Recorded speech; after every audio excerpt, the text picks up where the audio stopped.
You're listening to Crushing Club Marketing, a podcast for progressive club leaders ready to increase their club's revenue.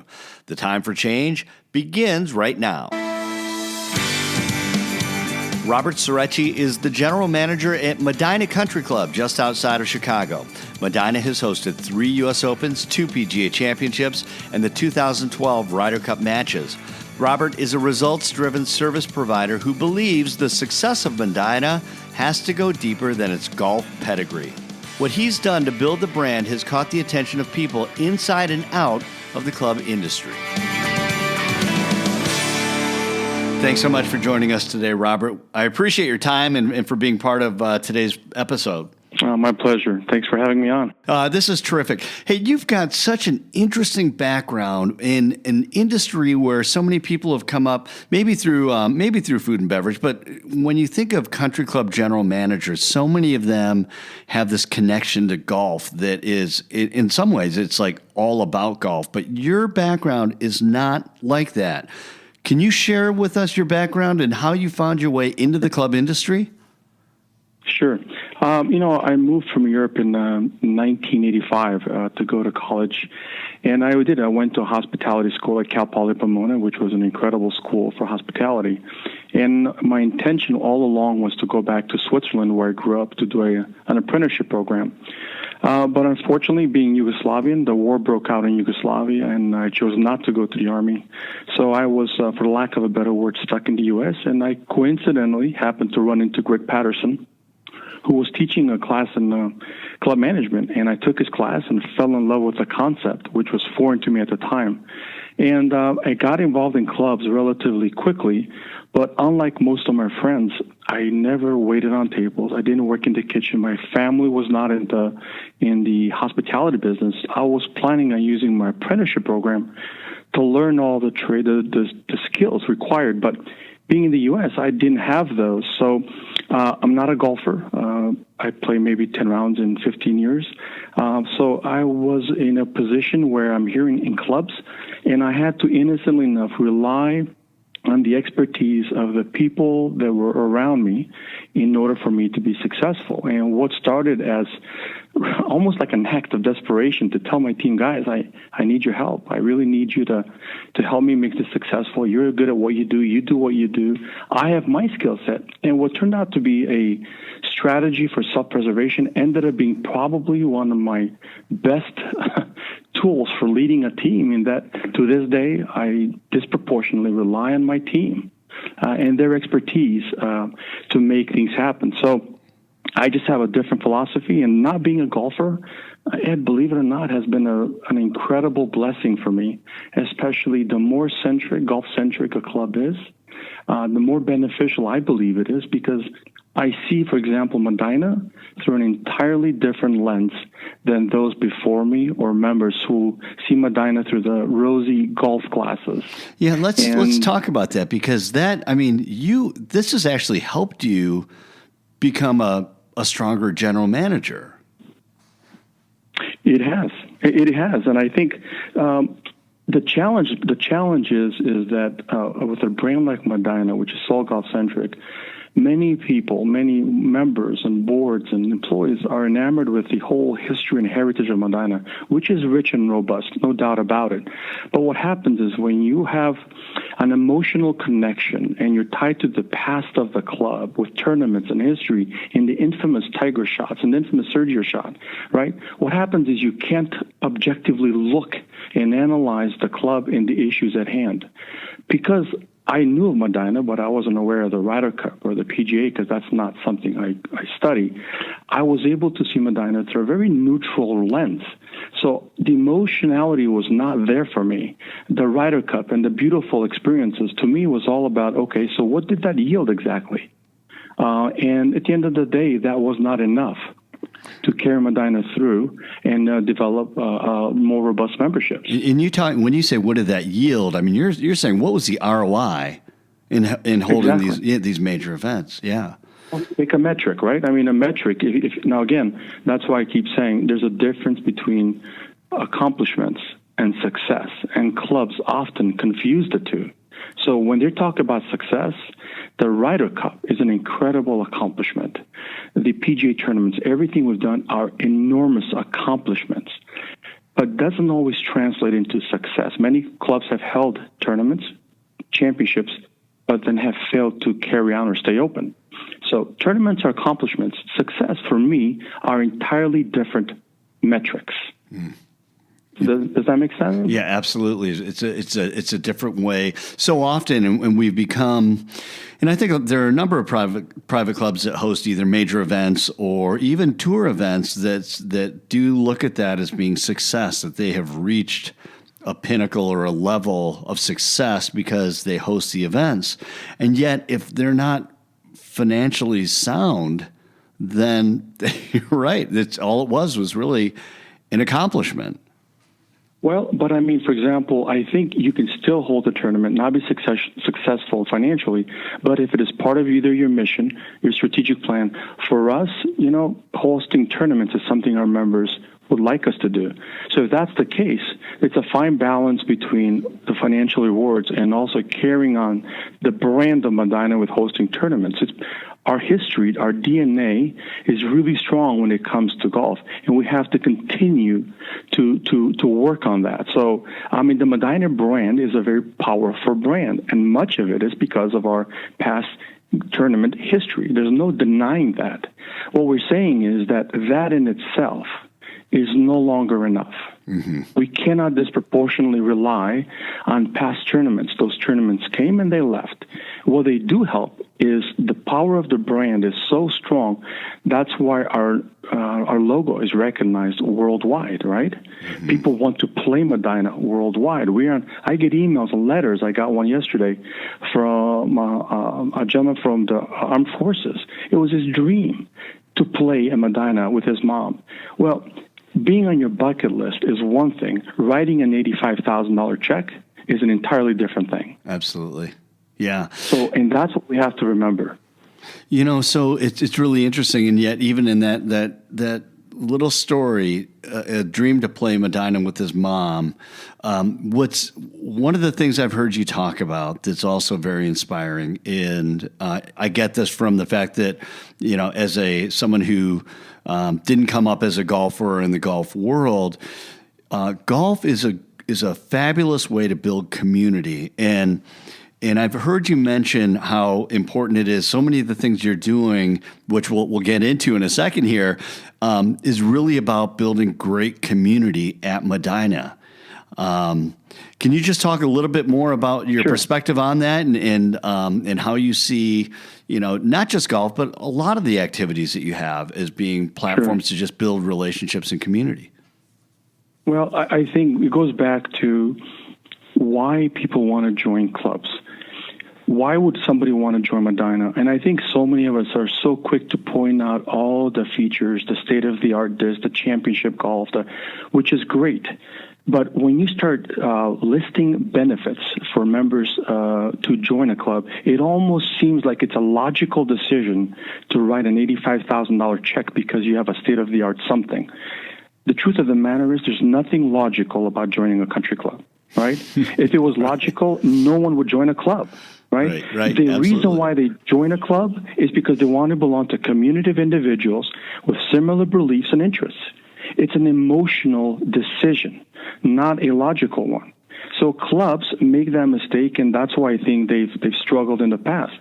For us, our championship golf courses, our new paddle courts, our new golf learning centers are basically all reasons to facilitate relationships. It is all opportunities for you to experience the Medinah community. That's it. It's a reason to experience it. It's just stuff. Right. And to that end, the things, you're an innovator in this, in the private club sector.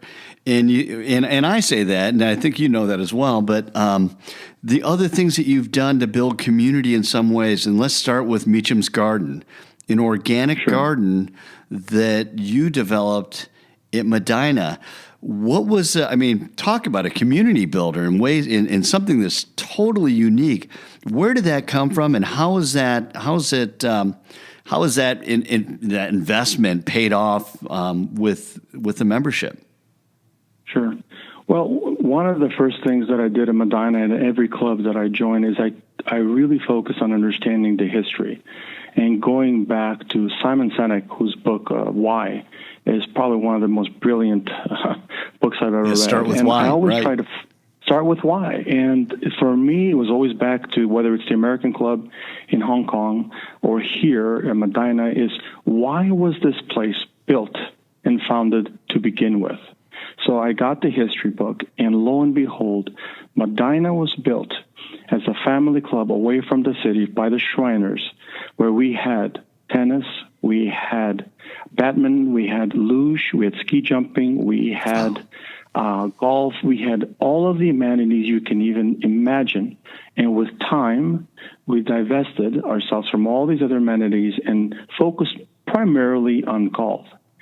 So it was a no-brainer. We know that the current marketplace, families choose to join communities and not necessarily clubs, because in today's world, the ladies have between 80 and 99% say so in where a family joins. So for me, it was bringing back the club to its original purpose, which is we are a home away from home for families to experience a stream of benefits while they're here. So the challenge was, okay, what do I do? What do I point to reinforce those values that we hold dear? So if somebody says, I hear golf is important for you, I can point to our championship golf courses, and those are evidence that golf is important. If they ask me about, swimming or pool, I can point to the pool, but how do you convey to the marketplace that food, nutrition is really important to us as a club when all they know is about the Ryder Cup? So we had to create something as a marker, as a symbol, as evidence to support our value that we care deeply about food. So what we did is immediately we built a chicken coop. It turned out a lot better than I ever expected, because luckily we had some team members that do this at home. We have 40 hens, which we handpicked, and they hatched on site. 40 beds of vegetables and herbs. We branded it. We are very big on branding and storytelling. So we spent a lot of time on branding in Meacham's Garden, which is the family that owned the property here. We built a beautiful logo. And so we did that because now we have, again, evidence. When we tour our prospective members, and we have beautiful large prints, canvas prints of our gardens and our hens, they coincidentally are just outside of the door of the membership development director, as is the food truck. And basically, as he walks them through, because the chicken coop is not closed, he tells them the story, and he tells them what we value, and he points to the pictures as evidence of what we believe, and we know that's what they believe, and we do that, and it works. I can tell you our chickens have gotten us more bang for the buck than we could ever imagine. 3 years, and we're still getting publicity on it. Wow. So, speaking of investment, by the way, Ed, all of $5,000. That's all it was. Oh, my gosh. Yeah. And what a great story to tell around it. And to your point about the starting with why, it connects so much with the history and the why of the club, and which is really, really cool. Let's talk about the food truck, Robert. That is what inspired that? I'd love to hear your version of what inspired the food truck. And man, another one of those attributes of the club that is so unique. And it's out of the box. I hesitate to use that term just because it's so overused, but so innovative in the thinking. What was behind that? So again, I keep talking about markers and evidence of community. And my original strategy was to buy an ice cream truck, right? Either a small one with a ding-ding or a little larger one with a noise, because nothing says community like a little ice cream truck, right? Even if it's a hand-push one, right? Yeah. I mean, ding-ding-ding walking around, to me, again, it was a marker, a symbol.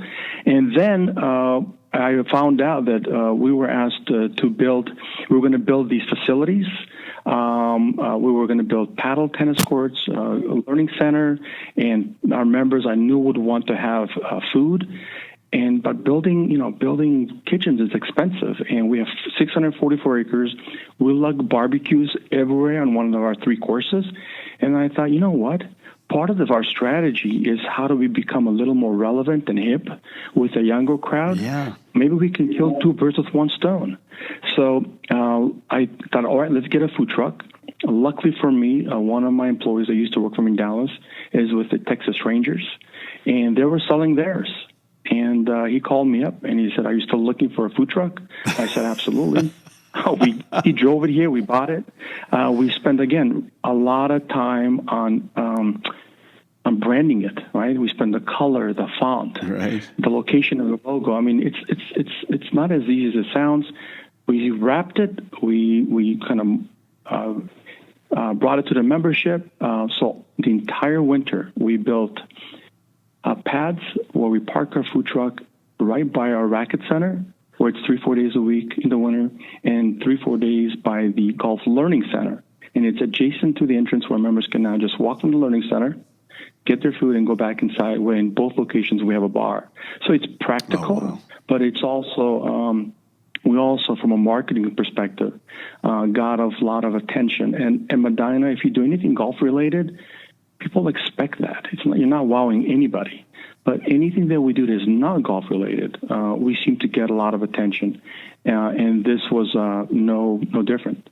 How did the membership receive that, the food truck especially? Because it's very urban, it's very hip, it's young. And I could just imagine some older members, or some of your members who have been at the club longer, I should say, might say, really? We're going to have a truck with food in it? How did the membership receive this?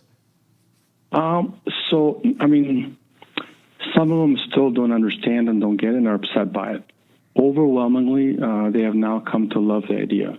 There are certain things that in private clubs where you have to ask for forgiveness rather than permission, right? Right. So the chicken coop, honestly, if we were to ask the board after being here 3 months, if they would be okay with me building a chicken coop, I can tell you they would have said not no, but hell no. Right. So what we did is, we did it. We built it small. We didn't tell anybody. I was very fortunate to have team members here who were passionate about the idea, who had the skill set, because I can dream the stuff up, but unless somebody is there to build it and make it happen, it means nothing. So we built it, and then I wrote a white paper, as you know, and I provided context and framework to expose the board within the context of what we're trying to accomplish, and they liked it. Now it's an incredible, some members actually kind of are very proud of that, and they tour their great grandkids, and so they like that. The food truck was the same thing. To this day, I have a handful of members that are really upset by it, and their standard line is, Robert, you're not a golfer, you don't get it. You don't understand. And in their eyes, I think they sincerely think that I am damaging the brand. And we take our brand very seriously. I mean, it's an enormous responsibility to be the caretaker of the Medinah brand. We don't take it lightly. So, but they disagree, and that's okay. But our younger members, the outside world thinks it's great. We let's see, there's 6 trucks more because of what we did. Interesting. 4 of my friends are building chicken coops. And as I told the board, we have an incredible responsibility, not just to our members, but to the industry.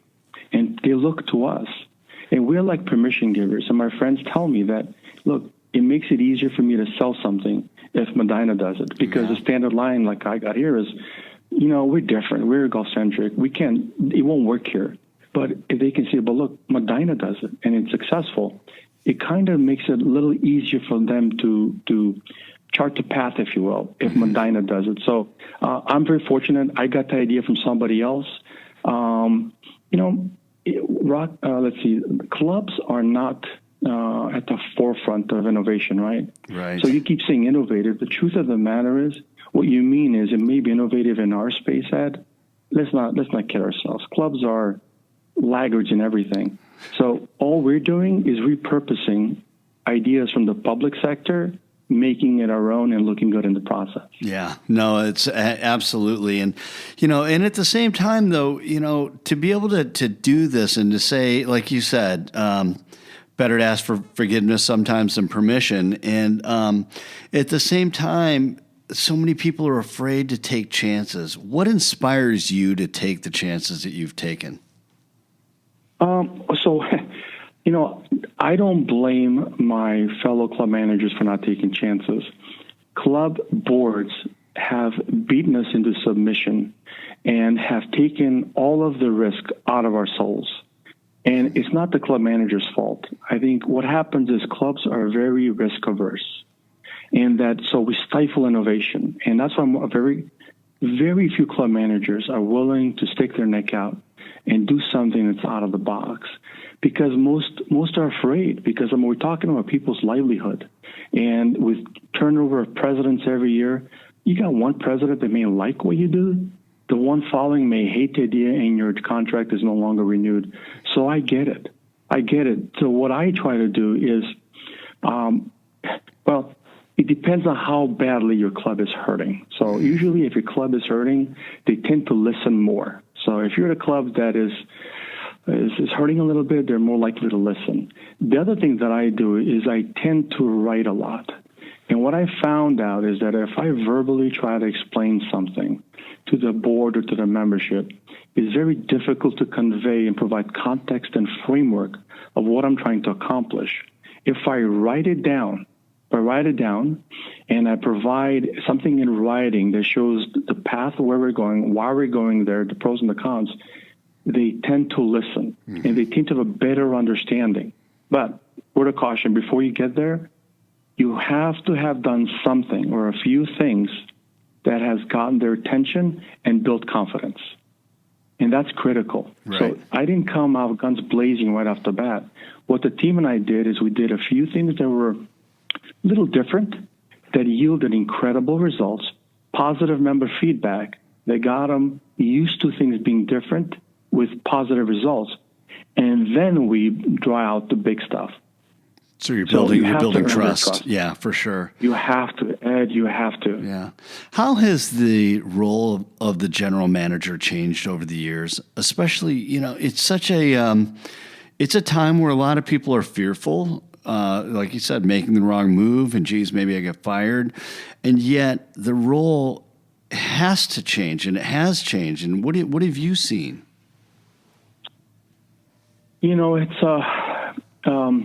It has changed, and we're making great strides, and I'm proud of the progression we've made as an association and the role the general manager plays. But my president just yesterday said it best, because he and I are sitting on a panel for CMA on club governance, and one of the questions I believe was, what role does Robert play in the development of the strategic plan and strategy? And he showed me his answers, and basically a lot. I mean, I'm part of the driving force. But he also said, but it also depends on who's sitting in the chair. And he's right. Right. You cannot hire a COO and expect the club president or the board to hand you over the keys just because CMA says we follow the CEO model and you're the COO. You cannot assume that. You have to.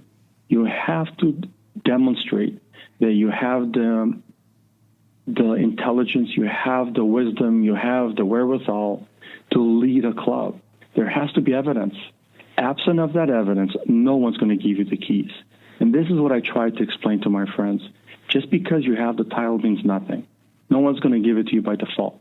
You have to prove it over and over again. And as for us as GMs, Ed, it's not that easy.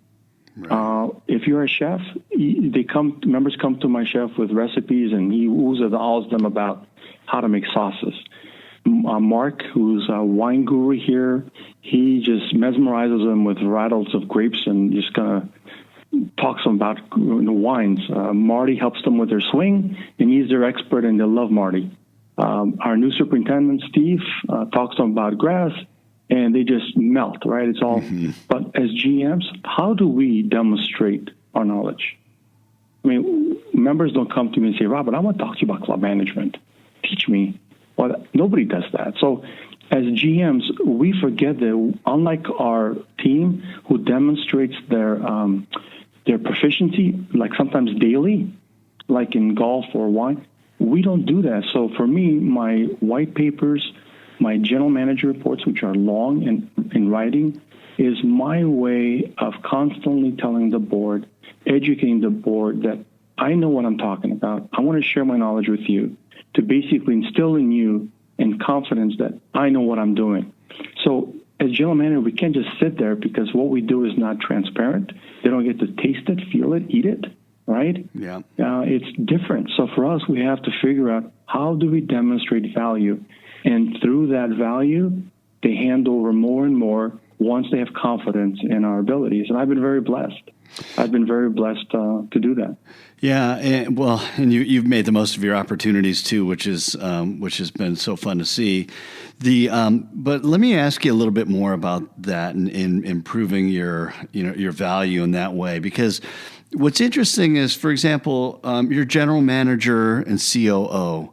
But really, when I look at what you've written and read your white papers and see what you've brought to life at Medinah, you're actually operating so much more like a CEO, and you've got a vision, and you have this connection to the why of Medinah, which is so much of a CEO visionary type of role. And yet it's not a characteristic, and I don't know as many GMs as you do, but it's not a characteristic that I typically associate with a general manager at a private club, is to really have that great long vision of what they see the club doing or where they see it going or how they're going to get there. Operationally is one thing to do things day to day, but do GMs need to be more visionary to some degree in this day and age, with things changing, with the world changing as much as it is? And I think, yes, but I think there are a lot of GMs that are visionaries. And I think there's so many bright GMs that act in the capacity of CEOs or COs. The problem is they don't have the mechanism or the tools to demonstrate how let's see, they don't have a way to express that for the board to see that, right? Or maybe the board is so controlling that they might have a gem on their hands, a strategic thinker, or a thought leader, but because of the culture of the governance model, that poor GM is unable, right, to speak up and pass the clutter so he can add value to the club. Club boards have to kind of redefine the metric of what makes a club manager successful, right? Mm-hmm. I mean, clearly relationships are important. I don't care what club in the country you are. If they like you, you're halfway there, right? Right. But now as business leaders, the metrics are changing. And for us to take a more prominent role, it goes back to evidence. You have to show them. They have to point to something that say, wow, this guy is good, right? But if you do that verbally in a board meeting and you say a few things, that's gone. The people that hired me 3 years ago, some of them are not even around.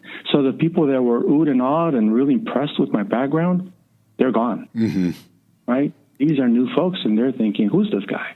Right. So I think there's some really smart folks out there. It's just that they have to find a way how to demonstrate, and it's all about value. Yeah. If you're not bringing the value to the club, sooner or later that's going to get noticed. Either way. And yet, with the way boards change and turn over, what is the secret? I mean, so you've got to drive results. And yet, so measurable results is really what it is, right? Because you got to be able to point to something, because as boards change, their opinions, people's opinions of your work can change as well. Is there a secret is there anything else besides just trying to find ways to display your value as a general manager? I just always think of having to work with a changing board and making different groups of people, I guess, happy with your work. It's got to be just an incredible challenge. It is. I do what most of my friends do, is every new board member sits through an orientation with myself and the president. I get a new president every 2 years. I do an orientation with him. Every new board member gets every single one of my white papers, my GM reports, to immediately establish some sort of a framework of of why we did what we did. Because sometimes, either as GMs or incoming board members, we take over a club, and what doesn't seem to make sense at that time, once you're provided with some background and context, things make a lot more sense. So I give them all this documentation they read, and it basically gives them the context of why we did what we did last year. They may not agree with it, but at least they have the information. So that helps. Having a strategic plan, that is critical. Having a strategic plan makes sure that incoming board members or presidents stick to the path that we have carved out, and that there's no one that's going to go rogue and have their own pet project. So absent of a strategic plan, there's a higher probability someone will get off the reservation and do their own thing. And that's what's been very helpful in Medinah. Worked really hard on a strategic plan that ensures that everybody coming in subscribes to the vision at hand. When they go through the nominating process, when they get interviewed, you better have an alignment with where the club is heading, because if you don't, it's probably not going to work out very well. So strategic plan helps. Education on the front end, guarding your president. I'm very protective of my president because my job is to make sure that he looks good. Because at the end of the day, he's the volunteer, I'm the paid professional. So I'm very protective of him. I keep him abreast. I talk to him very often. I have different strategies how to communicate with him. But ultimately, if you want to lead a massive change effort, it has to be led by the people that will benefit from it and not the people that are leading it. Yeah. And this is a mistake I think a lot of my friends make. You cannot have your ego in the way. I'm interested in initiating change for the benefit of the community. It has to be led through the board, because if they're not on board, it's never going to happen. But too many of us want it to be led by those people that are actually leading the change, and it seldom works because the folks behind you, they're not following you. So it's a different approach. Hey, on that, can we talk a little bit about your leadership approach as well? And going through one of your white papers, you talked about, which is, I think it was Call Me Robert, or My Name is Robert. And you talk about your approach to management being more of a flat, or I think you say horizontal organization. Can you just talk about your approach and why you lead in that way, and how it's been effective, especially in the private club industry? Yeah, well, it makes sense for me in that my purpose in club management is basically my job, my purpose is to improve the lives of the people that I work with and the people that I work for. So it's all about improving the lives of my management team. My management team every year will get asked, are you better off professionally and personally because of me? I have to add value to what they do, to their lives. So for me, it's all about personal connection, empowering them, carving a path, taking obstacles out of the way so they can be successful. I also go on a limb to say, I also have a responsibility to make you a better person. If there's anything I can do to help you in that endeavor, I will do that. So if that's something that's dear to my heart, it's inconsistent with somebody calling me Mr. I mean, it's just not possible. I care deeply about my team, right? I mean, it's a really intimate relationship. And if that's what I value, I cannot fathom anybody calling me by my last name. I am one of them. We are a family serving a family, right? We're all in it together. And call me by the last name, it's not consistent with what's my belief system. Now, that's for me. Right. A lot of my friends think differently, and that's okay. That's the culture that we have here. But it really is staying true to who you are as a person and then as a leader. Well, that's what I value, and at every club, including here, I have it's a 10-slide PowerPoint that at every club I share within the first 3 weeks. It's called Who Am I and What I Believe In. And I share my belief system. I share my value system. I tell them exactly what it takes to be successful, and I tell them what it takes not to be successful. But every club manager values different things, right? For me, relationships are at the top. I'm passionate. I'm I say that I'm passionate about photography, but my purpose is people. That's why I get up every morning, is to know that you can make a meaningful difference with the people that you work with. Is a really powerful thing. Yeah. So to me, that's what keeps me going. Yeah, I was going to right as you're talking about the photography and your passion for photography, I was thinking about your white paper on street photography and club management, and I love what you wrote about that and about the images and shooting objects, or photographing objects, I should say. And it really is about the people. You made some great comparisons between being a street photographer and club management. So the setup is that you were in New Orleans at CMAA World Conference, and rather than go on one of the outings, you actually took your camera and went to the street with, I appreciated that, with a bodyguard, but it was in the wake of Katrina, and you started street photography. I did. So I hired a bodyguard. And so as a street photographer, we tend to take pictures of people in their natural elements.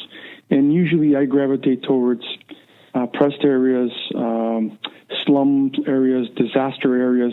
And to me, I hired a bodyguard who took me to the Ninth Ward. We jumped the fence of the apartment buildings that were flooded, and I spent 4 hours going apartment by apartment and looking at these residences where people had to leave in a hurry. And you can see their clothing, their homework, the food on the table, and they're left in a hurry, and they couldn't come back. And to document and to be there where people's lives were disrupted, and to document that in images was very powerful, very powerful. So to me, traveling the world, documenting things like that is really, really important to me, and it keeps me grounded, because the world we live in, private clubs, is far from reality. Yeah, that was one of the things I thought was interesting about the piece that you wrote, is is comparing, and I got the connection, but some of the stories that you shared from the places that you visited and taken pictures, they're two totally different worlds, obviously, between the private clubs and where you visited. But I did want to touch on some of the things, the comparisons that you drew between being, shooting street photographs and in club management. They're unpredictable. It's about people preparing for the unexpected. Empathy for others was one that really stuck out to me as well, that some of the images that you captured show that as well. Can you talk a little bit more about how you've been able to carry those things? And I would say into your work, but Robert, listening to the passion in which you live your life, you carry this into your life as well. I mean, it's just how you live. Correct. Empathy is important. Every time I have our staff meeting, which is typically once a quarter, and I always finish with all staff there, and I always tell them, look, let's be kind to one another, because remember, each one of us is fighting a battle at home we know nothing about, which is true. We're so quick to judge and criticize the poor performers or people that are late or they're not working hard. When in reality, if we just took the time to get to know the people we work with, you'll find out that overwhelmingly there's people that are having some battles at home we know nothing about. Mm-hmm. And for me, that's what I encourage my team. Get to know your folks really well, intimately well. And then what happens, you'll see that they've got some serious battles at home. And it's a miracle they even show up and get out of bed in the morning. So empathy is really important for me, because at the end of the day, if we can get people to trust us, believe in us, then and have faith in us that no matter what we ask them to do, I think they'll do it, because the trust is there, and you have to be sincere. You have to be sincere. So I think the success we have is purely because our staff, my team, I think inherently trusts me unconditionally, and I've worked really hard for that. And like I said, I will do everything I can to help them, and in return, I know they will do whatever it takes to help me. So it's a two-way street. Yeah, sounds like strong leadership. So my last question is a Simon Sinek guy, and I'm a start with why guy as well. What is your why? What's your personal why? It's very simple. It's to make a difference, enrich the lives of the people that I work with and for. That's true. That's my way. I have to make a difference in the people's lives, both the people I work with and the people I work for. Yeah, that's terrific. And community building, I can't touch 900 members at one time, but what I can do is build a community that will foster relationships where they can enjoy it without them knowing exactly how it transpired.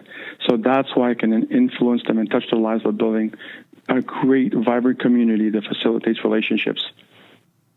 That's terrific. Robert, thank you so much for joining us today and for sharing your wisdom and your insight and some of the fantastic work you've done at Medinah. And as you know, the world is watching what you do and some of the innovation, and it's really been fun to see. Well, thank you. Thank you very much for giving us the opportunity. All right. Continue good luck there. And thank you for listening to this episode of Crushing Club Marketing. Next week, we're going to get into search engine optimization with Mike McNally, a founding partner of the digital marketing agency Nordic Click. Mike is a private club member and will share his perspective on why organic SEO should matter to your club. Until then, keep crushing your club marketing.